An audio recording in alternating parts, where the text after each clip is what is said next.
Before we get into today's stories, visit dreadsarmy.com to sign up for the Dread Weekly newsletter so you don't miss out on any updates.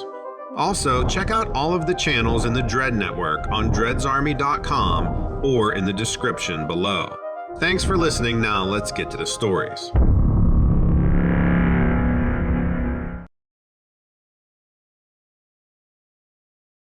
Hey Donovan, I just got into your show, and boy do I have a story for you. I've been a government contractor for 30 years now. Mostly mundane stuff, roads, bridges, that kind of thing. But a few years back, I got put on a slightly different job. It was in a research facility up in the Sierra Nevadas.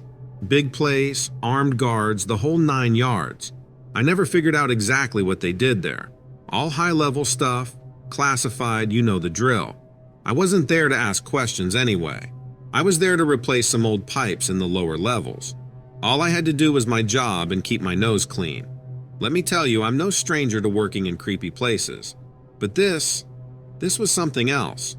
I had a badge, granted, but it didn't exactly open a lot of doors. Most of my work was underground, in the guts of the facility. I'd spend most of my day in tunnels lined with more pipes and cables than you can shake a stick at. Now, I started having this weird feeling right from the start. There was this constant, low rumbling, like a garbage truck idling in the distance. I figured it was just the generators or whatever. But then, in my second week there, things started to get really spooky. It was a regular Tuesday, nothing special on the docket, just the usual pipe replacements.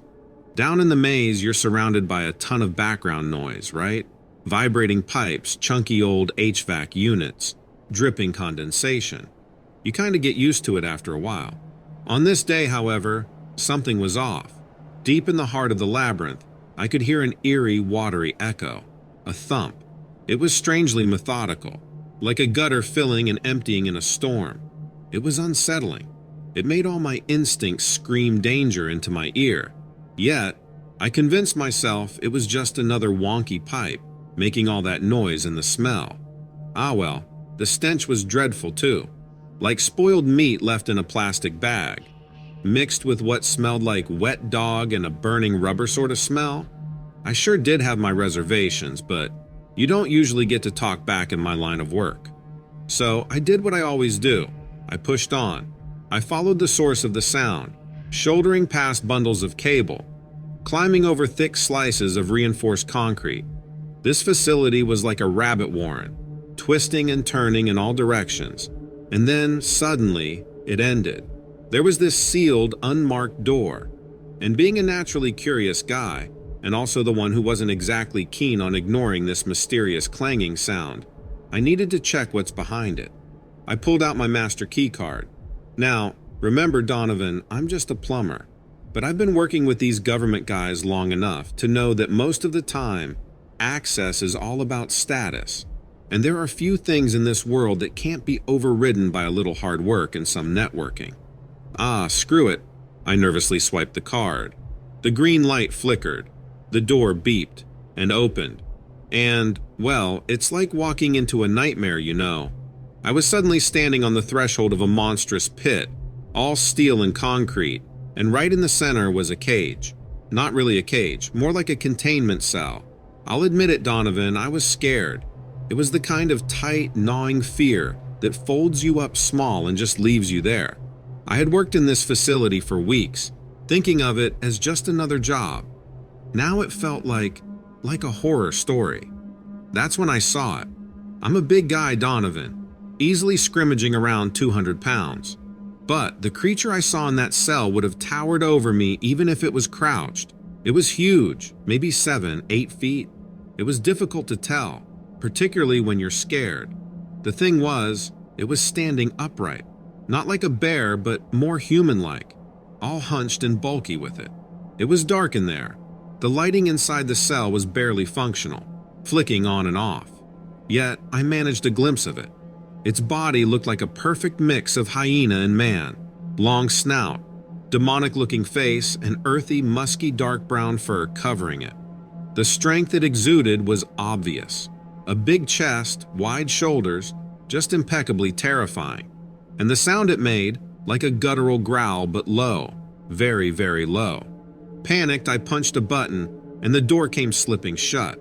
I stumbled backward, tripping over my gear, trying to put as much distance between me and that thing as possible. I didn't go back to work after that day. I didn't even collect my stuff. I didn't say goodbye to anyone. I just left. I left the creature, the dog man, behind me in that pit of hell. Probably they wondered what happened to that contractor who suddenly vanished one day. But the memory of that chilling encounter stayed with me every single night. I thought about reporting it to authorities, but who would have believed me? Yeah, I met a werewolf in a government facility. You guys should look into it. That story might make for a great movie, but to me, it is a grim reality. Faced with the fact that such a creature exists, and that our government is covering up its existence, made me feel incredibly small in a world I thought I understood. So Donovan, that's why I decided I should share this on your show. I don't know the truth about that creature, whether it was a test subject or something found in the wild. All I know is that it felt like a dark secret that we all have a right to know. Who knows how many of such creatures are lurking around captive in secret spots, away from human reach, controlled for God knows what purposes. The truth is, we don't exactly know what's out there, but it's time we find out. It's time we know the truth. That's my story, Donovan. Do with it what you will.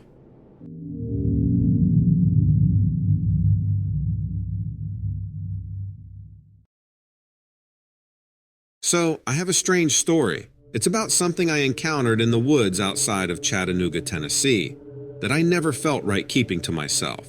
Now, I'm a retired widower, and there isn't much to do when the rest of the world's turned in for the night.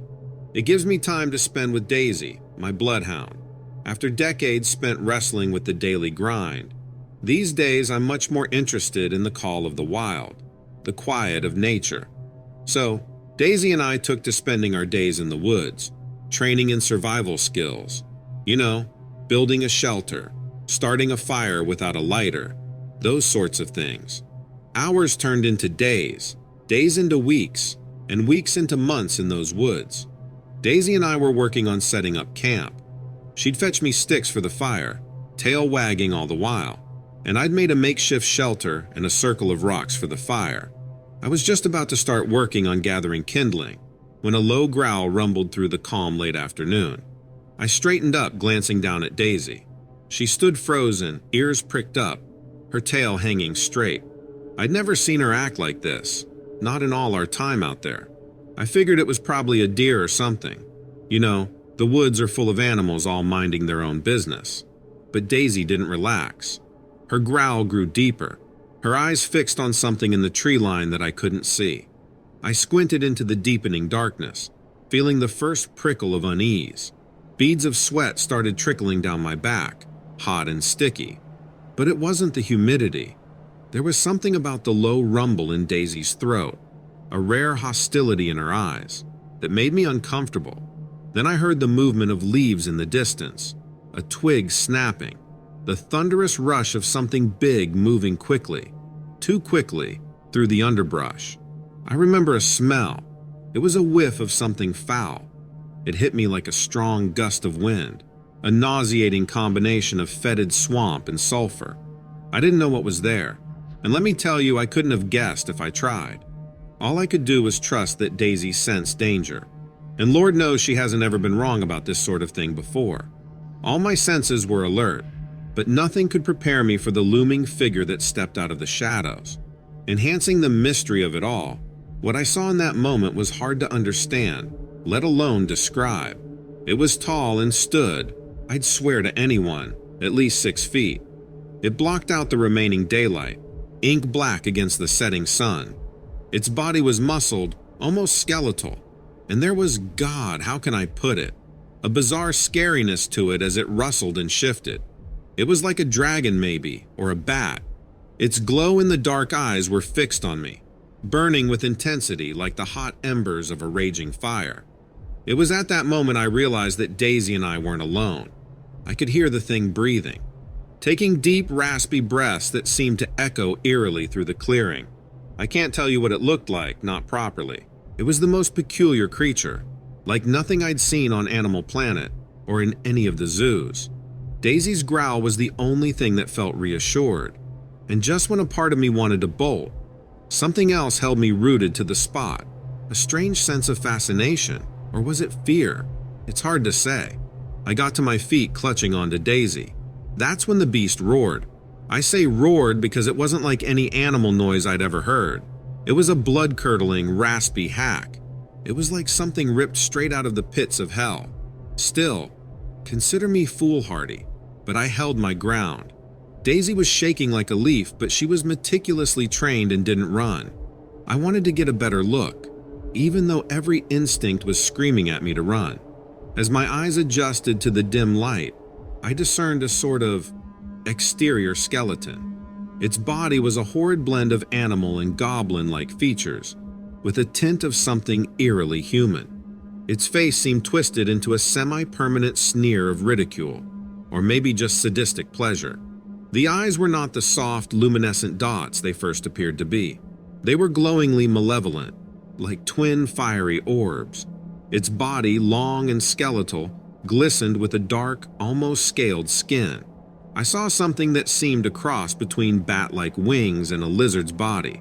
The defining moment was when it unfurled its colossal hawked legs, making its entire figure stretch to nearly 10 feet.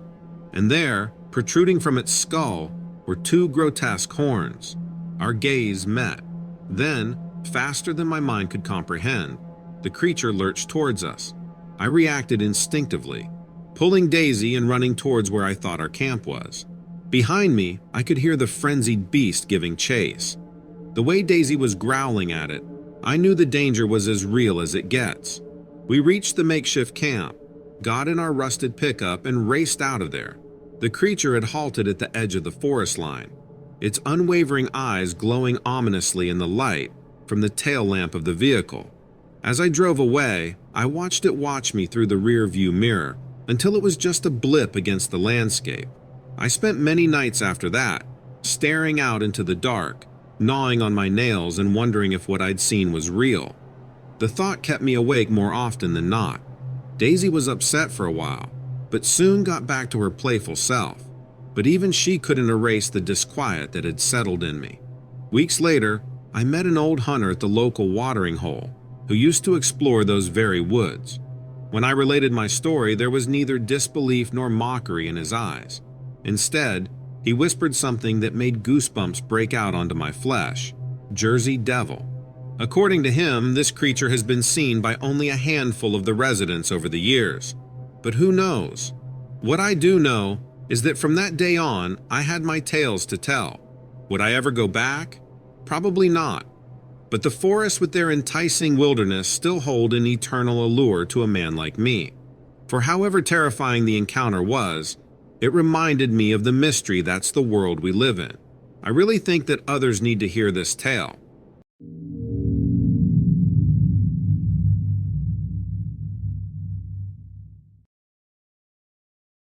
So I wanted to share something a bit offbeat, a personal incident that happened to me a couple of years back in the quiet city of Burlington, Vermont. Now, I'm not much of talker or storyteller, but trust me, this is something worth sharing. One of my favorite leisure activities is bird watching. You may find it boring, but I've got to tell you, it's the perfect blend of science and magic. So it's midsummer, and I am heading out to the lake for an early morning bird watching session.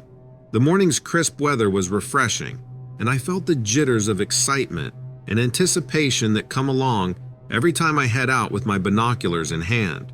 The birds were lively and chirping, and I was listing down species, making mental and paper notes. I spotted an oriole, a sparrow, a couple of robins enjoying the day, and even a blue jay. However, there was something unusual in the air, a pungent, musty smell that I could barely describe, almost like skunk spray. It was strong and felt incredibly out of place for such a lush, beautiful spot. I remember shrugging that off, reasoning that nature can be a little wild sometimes. A few hours into my observation and jotting routine, I hear this deep, low growling sound echoing about the peaceful lake. It wasn't a bird's chirp, that's for sure. It wasn't even a sound I'd ever associate with any of the animals I've familiarized myself with over the years. It was a rough, guttural sound, like some massive creature was clearing its throat. And then, there was this ridiculous shaking amongst a thicket of trees nearby. I saw the bushes and branches sway with some considerable force, making it clear that whatever was creating that sound was pretty dang big. The birds went silent, tucking into the trees as if on cue. Now, I won't pretend I wasn't scared, because I was. But curiosity has a way of overruling fear, doesn't it? So, I crept closer, camera in hand, praying that it would be a deer or something more familiar. But what I saw, bloody hell, I wish I could simply describe it. But I'll just set the scene for you as best I can.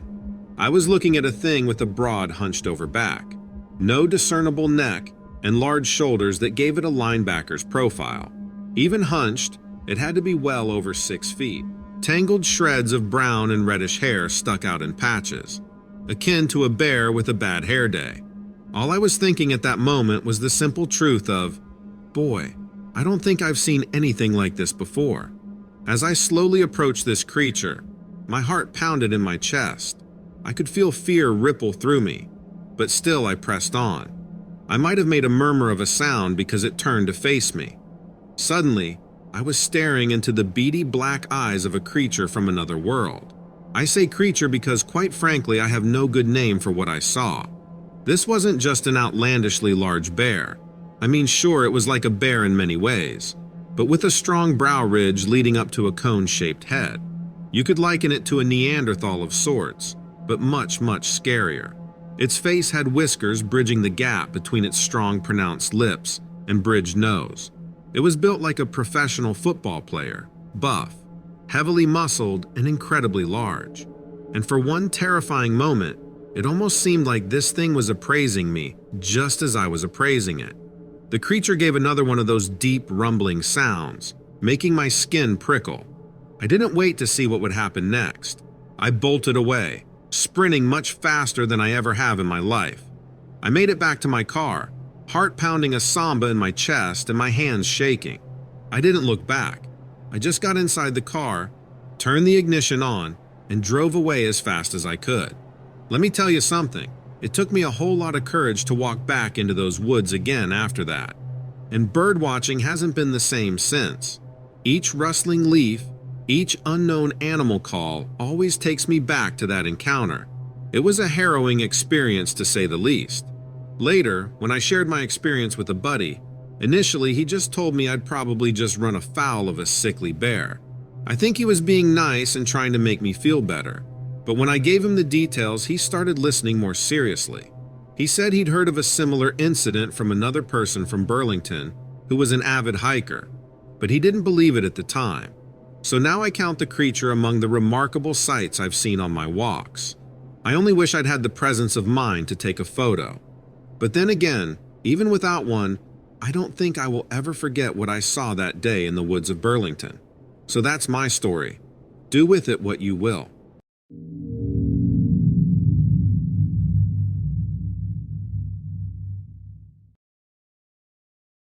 I'm still not quite sure what it was I encountered that sunny day in Asheville, North Carolina. It's the kind of place where you can't help but feel small, surrounded by vast open sky and the age-old mountains. It was perfect weather for a mountain bike ride. Little did I know, I was about to experience something that would deeply affect me. I've always been an adrenaline junkie, and mountain biking has been my poison of choice for a number of years now. There's just something so liberating about tearing down dirt trails, your heart pounding in your chest, your bike thrashing beneath you. And Asheville, with its sprawling mountain ranges, had always been on my biking bucket list. The day started just like any other perfect mountain biking adventure. I was pumped, my senses heightened, throttling down one of my favorite trails, a scenic ribbon of dirt and rocks and roots, twisting along the side of the mountain. The trail followed the line of the mountain. It was a perfectly molded single track paired with breathtaking views. The sweet tang of pine, the cool mountain air, the sunlight filtering through the trees. It was exactly my definition of paradise. But then, something shifted. Have you ever had that feeling where something just feels off? That's exactly what it felt like. I took a break from my ride to take in the surrounding beauty, and to hydrate. The sun was hanging low, and the sinews of evening light were beginning to suffuse the edges of the sky. That's when I felt it, a creepy sensation prickling up my spine, an undercurrent of something not quite right. I shrugged it off as the setting day playing tricks on me, and was about to mount my bike again when I heard it, a rustling somewhere behind the tree line. The rustling grew louder, more deliberate. The hair on my neck stood on end, and my stomach churned. As a biker, I'm not a stranger to wildlife or their sounds. Yet this felt different. The rustling seemed to morph into a low, sickening groan that echoed around the subdued forest. An earthy, musky smell quickly followed. It was pungent, and quite unlike anything I'd smelled before. It was almost nauseating. Stumbling backward, my eyes darted through the dimming woods to the source of the noise. There it was, or rather, there it wasn't. Nothing was visible. I could only sense the menacing outline of something indistinct, something existing mostly in my mind, fueled by my fear and its strange, heavy presence. The shadows seemed to come alive. Its presence seemed to show itself and then disappear. And yet, every nerve in my body screamed of its undeniable existence. I strained my ears, hoping to pick up any familiar sound that might explain the mystery. But what followed next was anything but familiar in the woods. It was a soft, eerie laughter. Unease swelled within me. I knew I wasn't alone, but identifying what was with me was trickier. My instincts told me to get the hell out of there, but my curiosity rooted me. With every passing moment, the events around me were getting stranger. Desperate to retain my sanity, I decided to confront it, whatever it was. Standing tall, I called out. I tried to sound brave, but my voice echoed back from the woods. What was happening? What was this unseen presence plaguing my adventure? And why did it feel like my life was about to change forever? Suddenly, a figure emerged from the dark veil of the forest, emanating an uncanny aura that was filled with dread. My breath hitched in my throat as I tried to make out the silhouette.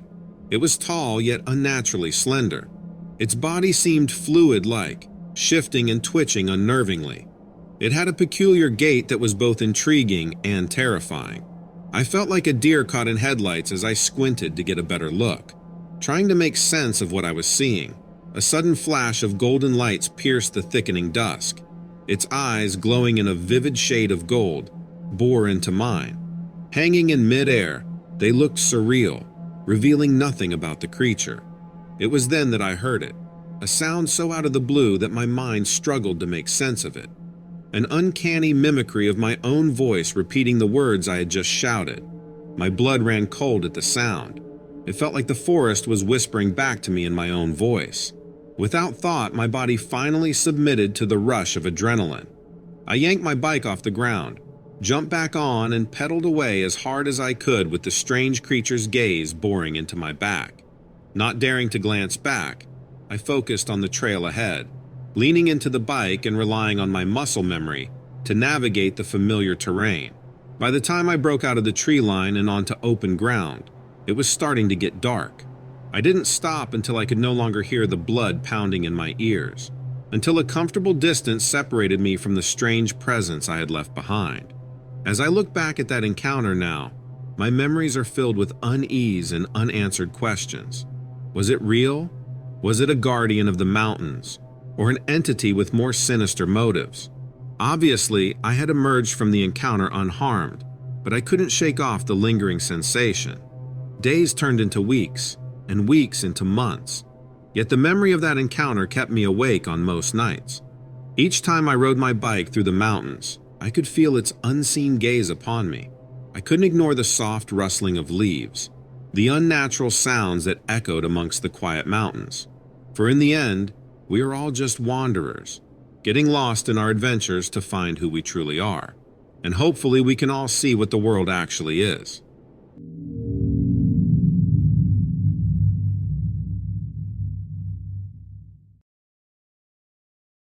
So, I've got a story for you that's sure to send some chills down your spine, no matter how cozy you might be feeling at the moment. This one is from my cross-country skiing escapade in Wyoming that I cannot seem to forget. This took place many winters ago, when I had decided to take off from work for a week and indulge in my passion for cross-country skiing. I love the solitude and the rhythm that you fall into, the sensation of being one with nature. Born and raised in Cheyenne, Wyoming, the local landscapes were my playground since I was a child. I remember setting off early that day. The sun was just shy of touching the horizon, and the pristine snow was untouched. The wind cutting against my face, the rhythm of the skis beneath my feet, and the faint crunching sound was all part of this winter symphony that I cherished. As I glided along my favorite skiing territory, I felt something different that day. The air had this particular chill, not the usual winter cold that I was acquainted with. It was eerie, a bit unsettling. Despite having traversed these paths for years, something seemed off, significantly enough to make the hairs at the back of my neck stand. I shrugged it off initially, attributing it to the unusually harsh winter that year. I continued my path, the skis slicing through the thick blanket of snow, my breath appearing as small clouds before me. While I was lost in the rhythm, a sudden whiff of something strange caught me off guard. It was a mix of different odors: wet dog, the nauseating smell of garbage, and something else that I could not quite point out. Ignoring this odd change in scenery, I proceeded on my path. The skies were gradually turning from orange to blue, and the vast white wilderness had an ethereal glow. The feeling of unease was growing inside me like a gnawing pit in my stomach, contrasting sharply with the calm solitude of the landscape. All the while, the stench kept getting stronger, a fetid mix of rotting meat and a tinge of something like sulfur. It was so strong that I had to stop to gather myself. I looked around me, hoping to spot an animal carcass, anything to explain the smell. A sudden, deep guttural sound made me snap my head around. The noise was animalistic, a growl that seemed to boom in the desolate silence of the wilderness. I strained my eyes to peer into the snow clouds that my skis had just kicked up. A sense of foreboding overtook me, the deafening silence serving as a harsh reminder that I was indeed very much alone. And what happened next was insane. I remember seeing a sudden movement from the corner of my eye. There was a figure that was definitely not human, standing where no living creature should be. Its silhouette was curiously off, as if it wasn't supposed to be there, yet it was. I squinted, trying to make out the obscurity, but it ducked behind a cluster of trees. I could see it pacing. Its predatory gait sent a fresh wave of chill creeping over me. Then the movement stopped, and I realized that it was observing me. Curiosity warred with fear in my mind as I let my eyes fixate on the place. I saw it emerge, almost reluctantly, its figure unclear against the snowy background. It was massive, towering at about 9 feet. There was a hump on its back that I couldn't understand. The creature had a dark coat that was a mixed meld of black and browns, and a mane around its neck that flowed down like a cloak. It stood upright, standing on its hind legs, which were eerily similar to human legs. But these were muscular, bulkier, and clearly powerful. Its face was demonic, a twisted version of a hyena's that housed a double row of teeth in its grotesquely long snout. The eyes gleamed. A low primal growl rumbled out from it, echoing ominously in the silent wintry air. That was my breaking point. The sight, smell, and sound sinking together in a horrifying reality. I will never forget the surge of adrenaline that engulfed me. I turned on my heel, a frantic energy bubbling inside me, and took off at a pace I didn't know I was capable of. I could hear the sounds of my frantic heartbeat resonating in the haunting silence. I never looked back, not until I had crossed the threshold of my house, the safety of solid walls barricading me from the wilderness and its inhabitants. The memory of that encounter out there in the wilderness still lingers with me to this day. It is a haunting reminder of the reality we often ignore. The peace and serenity I once found in my skiing escapades have now been stained with this gruesome encounter. Every time I set foot in the snow or feel the winter air seeping into my skin, I'm reminded of that eerie sensation and those hypnotic eyes watching me from afar. It's been years now, but every time I recall the incident, it unfurls in me a dread so cold and deep that it never fails to send shivers down my spine. I later was told that what I encountered was known as Dogman, but I'm not sure because I don't know enough about them. They said it is a creature from the twilight zone of humanity that continues to lurk in the shadows of our awareness. What do you think?